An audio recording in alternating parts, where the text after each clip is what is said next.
Tollywood star hero power star Pawan Kalyan గారి గురించి మనం ప్రత్యేకంగా చెప్పనక్కర్లేదు. కేవలం సినిమాలే కాకుండా ఎన్నో రకాల సేవా కార్యక్రమాలు కూడా పవన్ కళ్యాణ్ గారు చేస్తూ ఉంటారు. ఆ కార్యక్రమాలు ఎవరికి చెప్పరు. ఆయన తెలియకుండానే ప్రజలకు ఎంతోమందికి సాయం చేశారు పవన్ కళ్యాణ్ గారు. తన పేరు బయటికి రావడం ఆయనకి ఇష్టం లేదు. ఇలా పవన్ కళ్యాణ్ గారు ఎన్నో రకాల సేవా కార్యక్రమాలు చేస్తూ రాజకీయాల్లో రాణిస్తూ ఈరోజు ఆంధ్రప్రదేశ్ రాష్ట్ర డిప్యూటీ సీఎం హోదాలో ప్రజలకు విలువైన సేవలు అందిస్తున్నారు పవన్ కళ్యాణ్ గారు.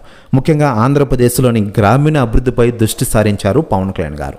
ఇక ఇదిలా ఉండగా పవన్ కళ్యాణ్ గారిపై ఎప్పుడు విమర్శలు చేస్తూ ఉంటారు కొందరు.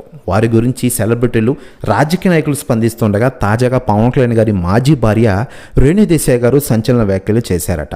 ఆమె మాట్లాడుతూ పవన్ కళ్యాణ్ గారు ఈరోజు ప్రజాసేవలో అందరికంటే ముందు ఉన్నారు. గత 10 సంవత్సరాలుగా రాజకీయాలతో బాగా నేర్చుకున్నారు. ఈరోజు ఆంధ్రప్రదేశ్ రాష్ట్రంలో ఉప ముఖ్యమంత్రిగా మంచి సేవలు అందిస్తున్నారు. ఆయనకి విమర్శించే వారికి నేను ఒకటే చెబుతున్నా, మీరందరూ కామ్ అయిపోండి అంటూ సంచలన వ్యాఖ్యలు చేశారట రేణు దేశాయ్ గారు. ప్రశ్న వ్యాఖ్యలు వైరల్ అవుతున్నాయి టోటల్ ఆంధ్రప్రదేశ్ రాష్ట్ర రాజకీయాల్లో. మరోవైపు పవన్ కళ్యాణ్ గారు ప్రస్తుతం ఆంధ్రప్రదేశ్ రాష్ట్ర ఉప ముఖ్యమంత్రి హోదాలో ప్రజలకు సేవలు అందిస్తూనే పలు రకాల సేవా కార్యక్రమాలు కూడా ఆయన చేసుకుంటూ వెళ్తున్నారు. మరోవైపు సినిమాలో కూడా నటిస్తూ ఆయన బిజీగా మారుతున్న విషయం మనకందరికీ తెలిసిందే.